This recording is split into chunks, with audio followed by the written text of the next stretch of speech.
Hi guys, welcome back to my YouTube channel. My name is Melissa. If you're new here, welcome to my channel. If you're new here, I speak about different topics on my channel. I know that I do not upload on Mondays.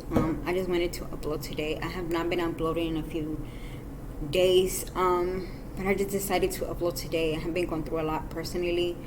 Mental health has just been really the ups and the downs. So I just wanted to upload today, just to give y'all a story today. Today I will be talking about a hate crime, and this one I'm going to give you a warning. I will be talking about a shooting in El Paso, Texas that happened in 2019. And I'm just, like I said, I'm going to give you a warning because this one is really, really hard to hear. So if y'all don't want to hear it, that's understandable. I will be back again soon with another story. So let's go ahead and get started. I did dye my hair, guys. If y'all notice, I dyed it red. Red. On August 3rd, 2019, a mass shooting occurred at a Walmart in store in El Paso, Texas. The United States, the gunman, 21-year-old Patrick Wood Cruz, killed 23 people and injured 22 others. The Federal Bureau of Investigation investigated the shooting as an act of domestic terrorism and a hate crime. The shooting had been described as the deadliest attack in Latinos in modern American history. So Cruz surrounded and was arrested and charged with capital murder in connection with the shooting. He posed a manifesto with white nationalities and anti-immigrant themes on the image board 8 shortly before the attack. The manifesto citizens the Christchurch Mosque shooting earlier that year and far-right conspiracy theory known as the Great Replacement as inspiration for the attack. In 2023, Cruz pleads guilty to 90 federal murder and hate crimes charges, and he was sentenced to 90 consecutive life sentence. As of 2025, Cruz is pending trials for the state charges of murder that will potentially result in the death penalty under Texas jurisdictions if found guilty. So around midnight before the shooting, Cruz left his grandparents' house in Allen, Texas. Throughout the entire night, he drove 650 miles to El Paso, Texas. He stopped his car for gas and he drinks twice throughout the journey. The next morning, Cruz eventually made it to El Paso around 8 a.m. For roughly an hour, he drove around in El Paso with no clear target in mind. He also stopped at a pizzeria but left because it was closed. He arrived at the Walmart near Cecilio Vista Mall on the east side of El Paso around 9 a.m. Cruz entered the store and walked around for half an hour to carry out the reconnaissance of the building. He went back to his car and waited for a few minutes before entering the store again and purchased an orange. He ate the orange at the store before heading back into his car. At 10:15 a.m. while sitting in his car, Cruz opened his laptop, went on the image board 8 and started a thread titled, It's Time. Accompanied with text, he accidentally uploaded a PDF file of discipline letters sent to his college for attending a class while drunk.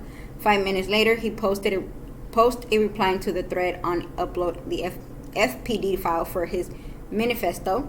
And at 10:37 a.m., Cruz walked back of his car, pulled out a WASR-10 rifle, a semi-automatic, a Silverland version of the AKM, and from the trunk and opened fire.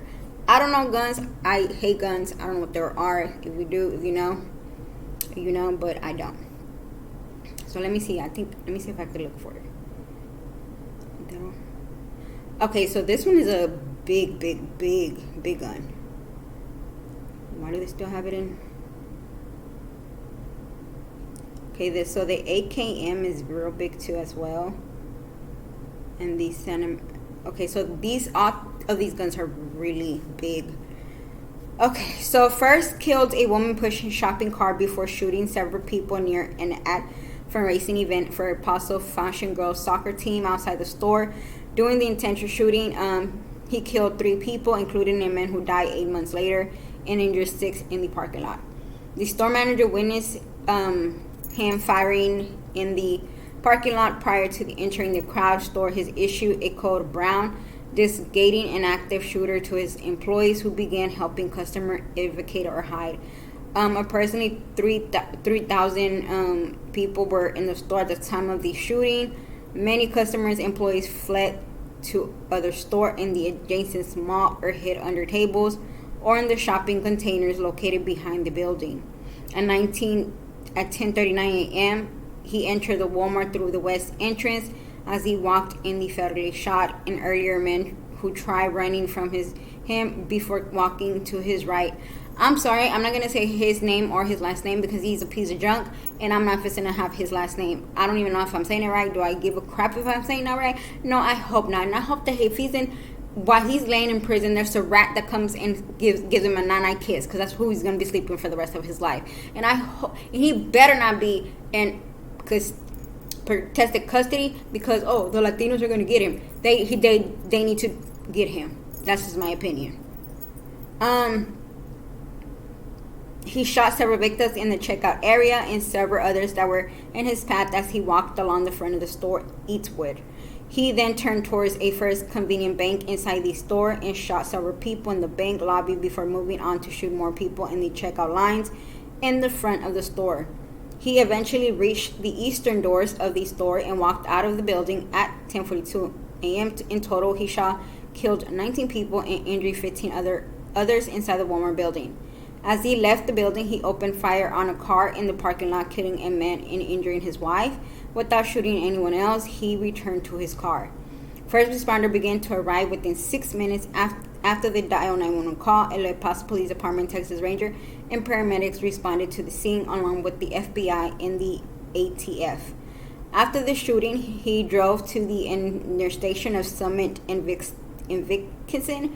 Arriving there, he stopped at the left turn lane, came out of the car with his hands up, and defined himself as a shooter to Texas Ranger and an El Paso motorcycle officer. He was then arrested and transported to the police headquarters.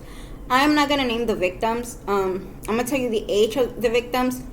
But I will not name the victim just because I don't know if that's okay with the family and I don't want to disrespect the family. But the victims were 23-year-old. So I'm going to tell you the last name.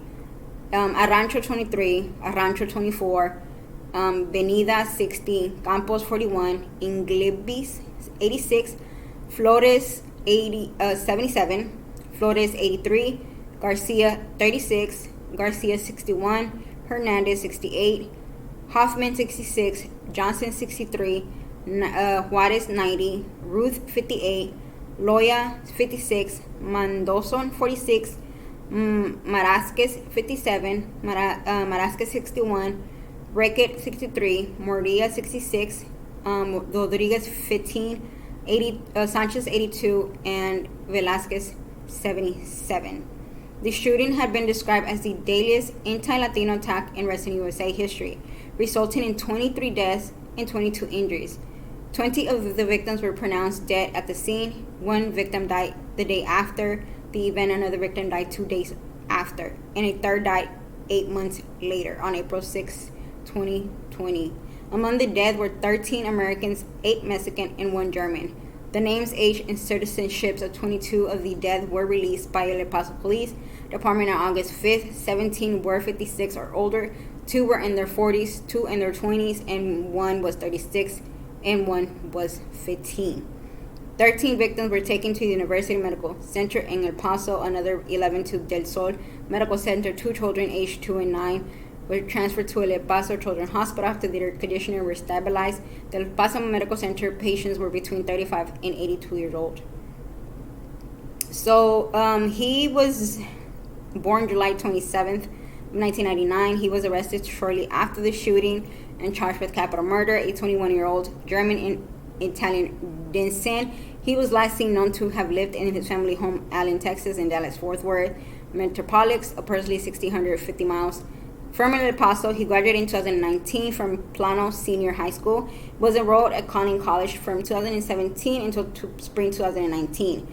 He allegedly purchased a GP WSR 10 cinematic rifle and 1,000 rounds of hollow point ammunition online in June 2019. During his first interrogation, he told the detective he had target Mexican according to an arrest warrant affidavit. He was also diagnosed with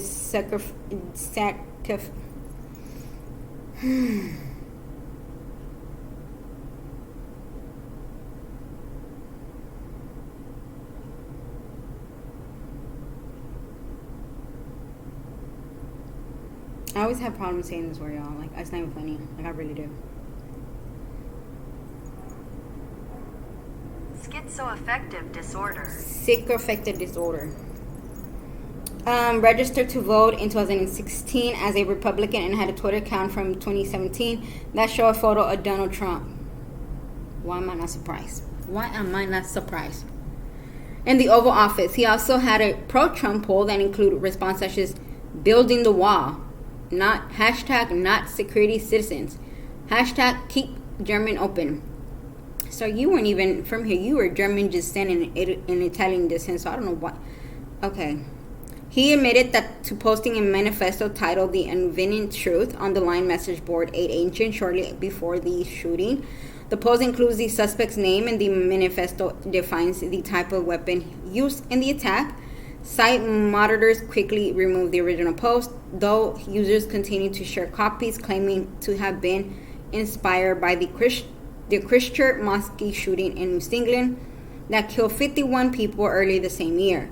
The author expressed support for the predator of the Christian church shooting and bent Griffithson social environment degradation, culture and ethnic replacement, and Hispanic invasion. The Hispanic Anti-Migrant Manifesto promotes to white nationalities and far-right conspiracy theory called the Great Replacement, often in tribute to the French writer Reno Gomes, while the document used languages about immigrants similar to the used by the USA President Donald Trump, such as referring to an immigrant invasion, and states that the author believes Trump's presidency and the Trump should not be blamed for the attack. Okay. The author's critical extremist views, according to the New York Times, could be used to prosecute the shooting as a hate crime or domestic terrorist. The manifesto states that Democrats would soon control the United States Party due to an increased Hispanic population, an idea that had gained acceptance for years on a right-wing radio show. Citizens, both Democratic Party and Republican Party, for allowing corporations to import foreign workers. The author described the shooting as an incentive for Hispanics to leave the country, which would remove the threat of Hispanic voting bloc. While primarily focused on ethnic and radical grievance, the document also expressed fears of ammunition effects in employment and blames corporations for overseeing natural resource. The arrest warrant affidavit says he waived his Miranda rights, confessed to detectives that he was shooter, and admit that he had targeted Mexican during the attack. Mind you, half of those people were not even Mexican, so I don't know what. Multiple investigation and jurisdictions were involved in the case. FBI official at Paso served multiple warrants in Dallas area and interviewed acquaintances of him, Dallas and San Antonio. On February 6, 2020, he was charged with 90 federal charges, 22 counts of committing a hate crime, resulting in death of 22 counts of use of firearm to commit murder, 23 counts of hate crime involving an attempt to kill, and 23 counts of use of a firearm during a crime. He waived his federal bond hearing in February 2012-2020 during his first federal court appearance, and on July 23, 2020, he entered a plea of not guilty to federal charges. He also waived his agreement on those charges. Sir, you admitted to the crime. You know what? Whatever. In July 2020, the federal court granted defense motion for more time to investigate a number of red flags immigration themes. A federal prosecutor decided whether to seek the death sentence, in the motion. Defense said that he has served lifelong neutrality and mental disability, that he was treated with antipsychotic medication after his arrest, and that he was in a psychotic state when arrested. I like when people try to just make excuses for people's actions. Like, yeah, no. The trial was delayed due to COVID-19 pandemic and the larger volume of evidence.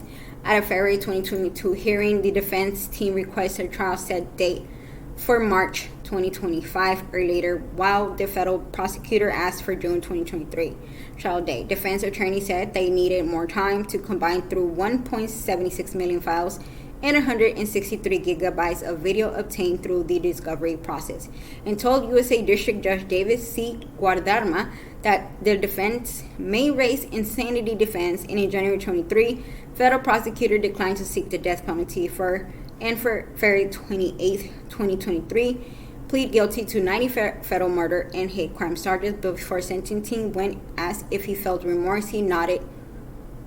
Would he nodded? We don't know. Probably not. On July 7th, 2023, he was sentenced to 90 consecutive life sentence. He was indicted on capital charges by the Texas grand jury on September 12, 2019. He pleaded not guilty to capital murder charges, and he arraigned on October 10, 2019, at the El Paso County Courthouse. Mark Seaven, a San Antonio criminal defense attorney, was appointed by the state court to represent, along with the defense attorney Joe Spencer. On April 28, 2020, prosecutor announced they would be seeking a new capital murder charges following the arrest and death of a 23rd victim after he spent 9 months in the hospital. Prosecuting in the state trial was delayed due to the COVID-19 pandemic and the massive amount of evidence in the case. El Paso District Attorney Billy Hicks has stated that his office intends to pursue the death penalty in the case, and I hope they do. Because trust me, he will not last long in prison. Unless they put him in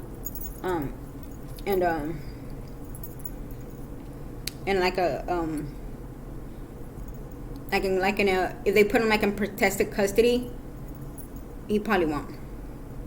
Several funeral homes in El Paso and La Ciudad de Juarez announced that they would provide funeral services for free for the family of the victim, assigned a solidarity for their community. Ciudad Juarez Tory International Chapter organized El Ville in Ciudad Juarez. They gathered at the park and lit candles and shone cell phone lights in El Paso, directing as a sign of solidarity. Antonio Vasco declared his wife's funeral on August 16th to open to anyone who would wish to attend. Hundreds of people in El Paso and other parts of the country attended, and flowers were sent from around the world. El Paso musician Khalid held a benefit concert for his home city on September 1st, featuring several high-profile artists and introducing by fellow El Paso native and former USA Representative Beto Orque. 1 week after the shooting, a citizen from Ciudad Juarez, George Luis Martinez Chavez, ran a total of 22 miles, a mile for each of the people killed in the Walmart shooting, and one additional victim died months later, starting the Hazagarro Bridge in Juarez, Mexico, and finished at the Walmart Memorial in El Paso, where the attack was prepared. El Paso Healing Garden and Acceso Park in Mission Valley was dedicated in August 2021, and it was designed as a national memorial December 2022. And that is a sad story of how I have mental health myself. I suffer from depression and anxiety, but I'm sick and tired of having people who commit any type of crime use mental health as an excuse for committing a crime. Mind you, yes, there is people that have committed a crime because of their mental health. If y'all don't know, Andrea Yates, she ended up killing her kids. She had mental health. She had depression, and I'm not sure if I'm right, but she had lost her dad. Her dad they were really close, and if I'm remembering the story right, her depression started there.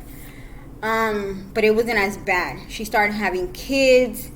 Her husband and her, they were watching this, they would watch these two couples talk about church. Her husband stopped watching, but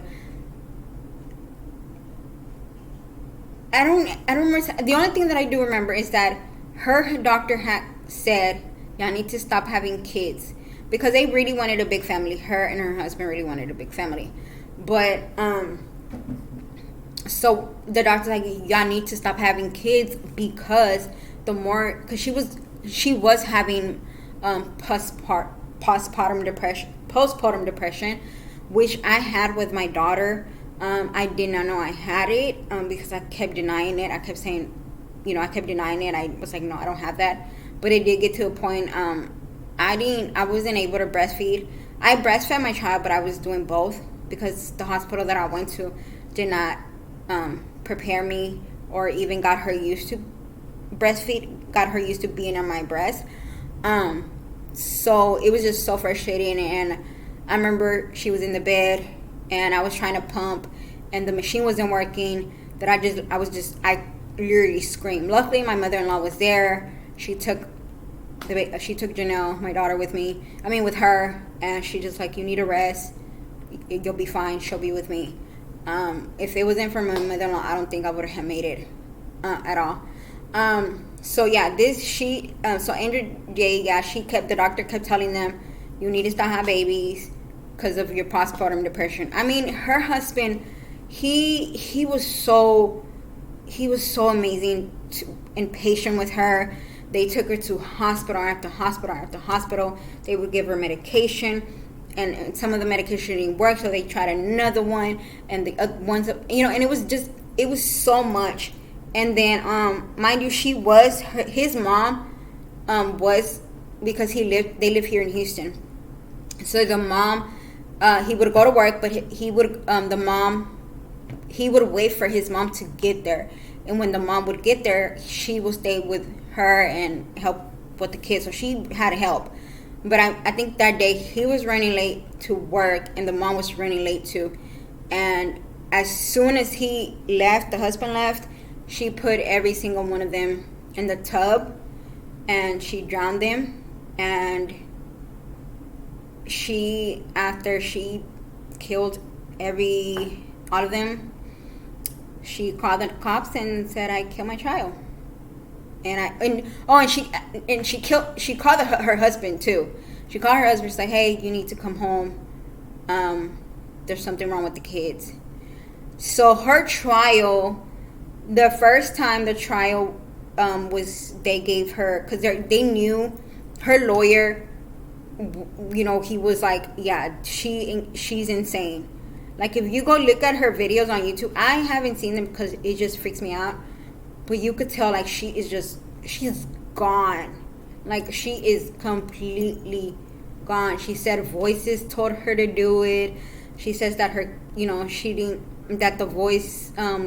want the kids to grow up and be surrounded by evil. And it was just a lot. So she had to have 2 trials. When it comes to a lawyer, and when it comes to a lawyer that's gonna plead that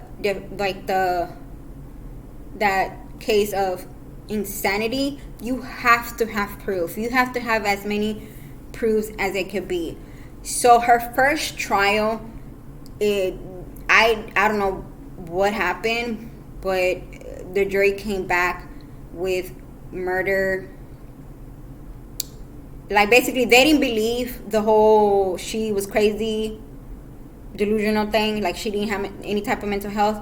So the lawyer fought to get a second trial. So the second trial, the lawyer brought every evidence, doctors, medicine that she was taking, and that's when the second trial was guilty reason of insanity. She is in a hospital here in Houston, Texas. I don't know exactly what hospital she is in. The kids are buried next to each other, I believe. The husband did stay with her for a while, and he went to go visit her. I think he still visits her. They're not together now. They're divorced. They've been divorced for I don't know how long. He is married and he has kids but I think he still sees her. I think he still goes and visit her in the hospital. And to me, I think that shows love, because I'm telling you guys, if I was a juror in the first trial, I'm like, what do you mean guilty? And no, she has to be in the hospital. she would have not made it in jail. She would have not made it in prison. That woman is already cuckoos. She would have not made it in prison. She would have not made it in prison, y'all. I'm dead serious. She would have not made it in prison. I think she has been gone to the parole board, but she just does not want to leave. And I mean, I don't blame her. I think just she knows that, why am I going to leave this hospital when I don't have nowhere to go? My husband's married. My ex-husband is married. My kids are gone because of me. So, you know, it's you have to prove inside. For you to get that type of, you have to prove it. Your lawyer has to prove that you have some type of mental health. And it sucks because when it comes to doctors, they are so like, I don't know, they just don't care. I think mental health is important. With this one, it's like, okay, you did it because you hate Latinos. You didn't do it because you had any type of mental health. Because you didn't have no time. Yes, you had mental health, but you knew from right to wrong. You knew what you were doing. You bought 3 guns. You drove around. You knew exactly what you were doing. And that's, to me, is a hate crime. Now, I just don't understand how someone could just,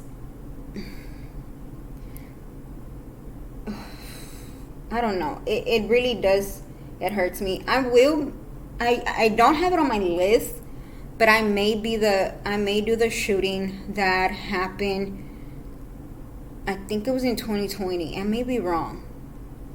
But it's the Urbado shooting. That shooting, guys, is that mass shooting is gonna probably piss every single one of y'all off, because it pissed me off completely. I may do that one as well. But guys, that is it for today. If you have any questions, please let me know. If you have any topics that y'all want me to talk about, let me know. Also, I wanted to see if y'all are interested in, like, if y'all believe in ghosts like I do, because I believe in ghosts.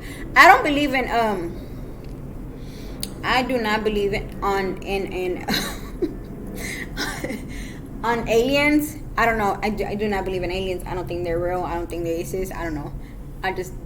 No. I don't think they do. But I do believe in ghosts. So if y'all want me to do stories about ghosts, like places that are haunted, let me know in the comments below, because I will do it for y'all guys. I will do it. But do not tell me to talk about aliens, because I don't believe in aliens. That is not, no. But guys, that is it for today's video. I hope you have a wonderful day, and I hope you have a wonderful Monday, and please be safe out there. Peace.